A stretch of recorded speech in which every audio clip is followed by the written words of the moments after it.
আমাদের বাড়িতে যে এই ধরনের পলিথিনগুলো আমরা নিয়ে আসি, দেখা যায় এই ধরনের পলিথিনগুলোতে ফল সবজি এই জাতীয় জিনিস আনি, তারপর পলিথিনগুলোকে বেকার ভেবে আমরা কিন্তু ফেলে দিই, কোনো কাজেই লাগাই না। তাই এই ধরনের পলিথিন দিয়েই আমরা খুব সুন্দর জিনিস তৈরি করে নিতে পারি, যেটা মার্কেটে কিনতে গেলে অনেকটা দামই আমাদের দিতে হয়। এখানে আমি 2 কালারের পলিথিন ব্যবহার করছি। সবার প্রথমে ব্লু কালারের পলিথিনটাকে ভাঁজ করে নিয়ে এইভাবে ছোট টুকরো করে কেটে নেব। আর একইভাবে আমি সাদা কালারের পলিথিন নিয়েছি, সাদা কালারের পলিথিনটাকেও এইভাবে কেটে ছোট টুকরো করে নেব। এরপর দেখুন, এখানে খুব বড় কিন্তু করব না, আবার একেবারেও সরু করব না, মিডিয়াম সাইজের আমাদের টুকরোটা করতে হবে।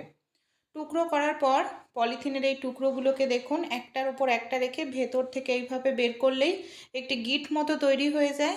এইভাবেই আমরা ব্লু কালারের পলিথিনের দড়ি তৈরি করে নিয়েছি আর সাদা কালারের পলিথিনের দড়ি তৈরি করে নিয়েছি। দুটো কালার ব্যবহার করছি আমি, তাই দুটো কালারের দড়ি তৈরি করে নিলাম।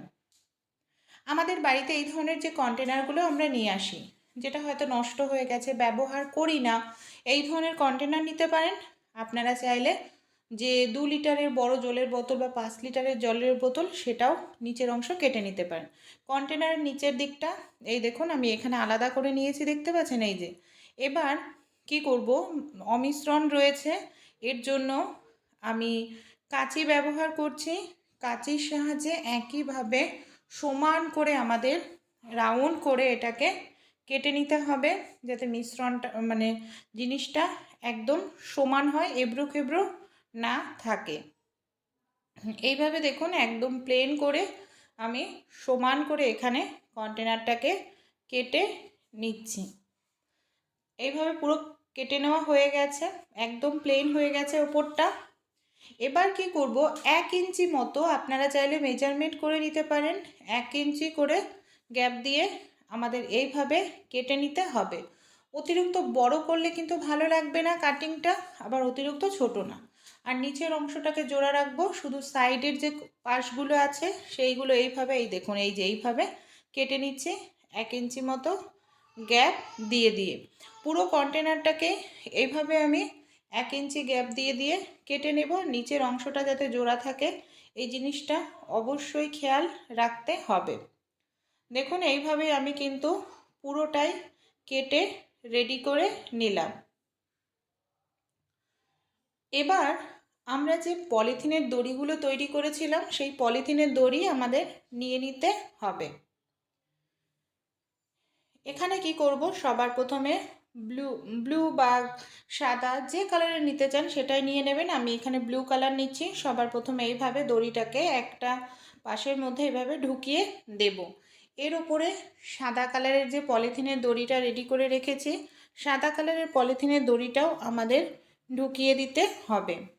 এবার কি করব, এইভাবে ঘুরিয়ে নিতে লাগবে। এই দেখুন এইভাবে ঘুরিয়ে নিয়ে একটা ভেতরে ঢোকাবো আর একটা আবার ওপরে দেব। যেটা আমরা ওপরে দিলাম সেটাকে আবার দ্বিতীয়বার ভেতরে ঢুকাচ্ছি, আবার যেটা বাইরে ছিল সেটাকে তার পরের বার ভেতরে ঢোকাবো। এইভাবে দেখুন, এই যে আপনারা জিনিসটা দেখে নিন, তাহলে কিন্তু বেশি সুবিধা হয়। এই দেখুন এইভাবে একটু ঘুরিয়ে নিচ্ছি, মানে নিচ দিয়ে যাবে জিনিসটা, ওপর দিয়ে নয়। আর এইভাবেই কিন্তু আমাদের পুরোটা গোল করে ঘুরিয়ে নিয়ে রেডি করতে হবে, তাহলেই খুব সুন্দর একটি ডিজাইন কিন্তু আমাদের এখানে তৈরি হয়ে যাবে, যেটা দেখতেও কিন্তু দারুণ লাগবে।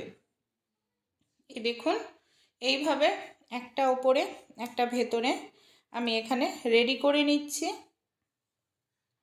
আর একটু টাইট করে করবেন যাতে এটা ঢেলা না হয়, এর জন্য একটু সময় নিয়ে একটু ধীরে ধীরে টাইট করে করবেন। এটা করতে এমনিতেও সময় লাগে না, খুব দ্রুত তাড়াতাড়ি কিন্তু হয়ে যায় জিনিসটা। এই দেখুন এইভাবে আমার একটা লাইন কিন্তু এখানে কমপ্লিট হয়ে গেছে। এবার আরও একটি লাইন এইভাবেই করে নেব। এইভাবে করতে করতে দেখবেন ওপরের দিকে সুন্দর একটি ডিজাইন কিন্তু আমাদের তৈরি হয়ে যাবে। এই দেখুন, আর অতিরিক্ত কিন্তু আবার চেপে করবেন না, তাহলে ওপরের দিকটা আবার একদম চাপা হয়ে যাবে। মিডিয়াম, খুব ঢেলাও না আর খুব টাইটও না, এইভাবে আমাদের করতে হবে। এই যে এইভাবে দেখুন কেমনভাবে ঘোরাচ্ছি, ঠিক এইভাবেই ঘোরাতে হবে, মানে ওপরের নিচের যেটা রয়েছে সেটা ওপরের দিকে দিয়ে ঘুরিয়ে নিতে হবে।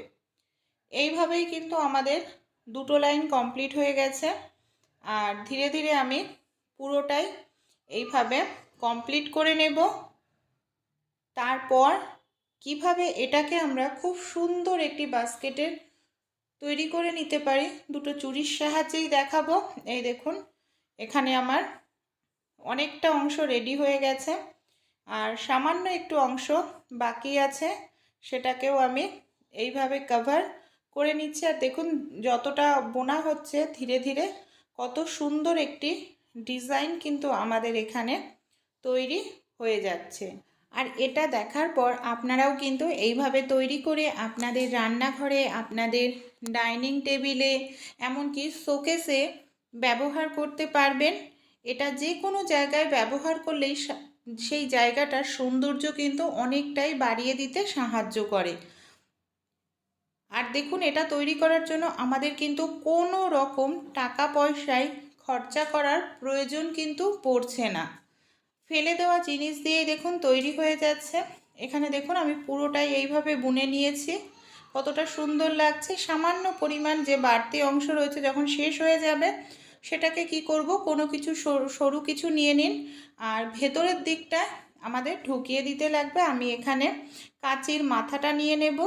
কাঁচির মাথাটা দিয়ে এইভাবে এই যে বাড়তি অংশটাকে ভেতরের দিকে ঢুকিয়ে দিলে টাইট হয়ে আটকে থাকবে, এটা কিন্তু কোনোভাবেই খুলে যাবে না। এই দেখুন এইভাবে আমি ভেতরের দিকে এটাকে ঢুকিয়ে দিলাম। দেখতে পাচ্ছেন আপনারা কিন্তু এটাকে এইভাবেও ব্যবহার করতে পারেন। কিন্তু এটা সৌন্দর্য একটু বৃদ্ধি করার জন্য আমি আরও একটি কাজ করব।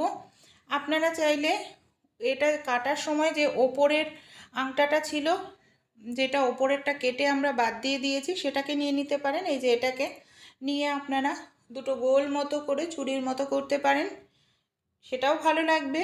কিংবা আমাদের বাড়িতে অনেক পুরনো এই ধরনের চুড়ি থাকে, যে চুড়িগুলোকে আমরা কোনো কাজে ব্যবহার করি না, সেরকমই আমি দুটো এখানে চুড়ি নিয়ে নিয়েছি। মেটেলের, কাচের চুড়ি না নেওয়াই ভালো। মেটেলের চুড়ি নেওয়ার পর কি করব, পলিথিন নিয়ে নিয়েছি ব্লু কালারের পলিথিনটাকে চুড়ির চারপাশ ঘুরিয়ে ঘুরিয়ে এইভাবে মুড়ে দেব। তাহলে কি হবে, চুড়িটা দেখা যাবে না, আর এটা দেখতে কিন্তু বেশি ভালো লাগবে। পুরোটাই দেখুন আমি এইভাবে মুড়িয়ে নিয়েছি। বাইরের দিকে বা ভেতরের দিকে রেখে আপনারা নিয়ে নিন সুচ সুতো, আর সুতোর সাহায্যে মানে সেলাই করে দিন, তাহলে এটা খুলবে না, আর অনেক দিন আপনারা এটাকে ইউজ করতে পারবেন। এই দেখুন এক পাশ কিন্তু আমি সেলাই করে নিয়েছি সুতোর সাহায্যে, একেবারে মজবুত হয়ে গেছে। এটা কোনোভাবেই কিন্তু আর খোলার চান্স নেই, আঠা দিয়ে লাগালে কিছুদিন পরে আবার কিন্তু খুলে যেত। এখানে আমার যে আর একটা চুড়ি রয়েছে, সেই চুড়িটাকেও ব্লু কালারের পলিথিনের দড়ি দিয়ে ভালো করে মুড়িয়ে নেব, আর একটা পাশে আমি লাগিয়ে নিয়েছি। তাহলে দেখুন কত সুন্দর একটি বাস্কেট আমাদের তৈরি হয়ে গেল। আপনারা এখানে ক্রিম রাখতে পারেন, আপনাদের সাজার জিনিসের লিপস্টিক, আইলাইনার, কাজল এগুলো রাখতে পারেন, ডাইনিং টেবিলের ওপর ফল রাখতে পারেন, রান্নাঘরে ছোটো ছোটো মশলার প্যাকেটগুলো রাখতে পারেন, চামচ, ছুরি এই জাতীয় জিনিস রাখতে পারেন। তাই ভালো লাগলে অবশ্যই কিন্তু আপনারাও এই ধরনের বাস্কেট রেডি করে নিতে পারেন।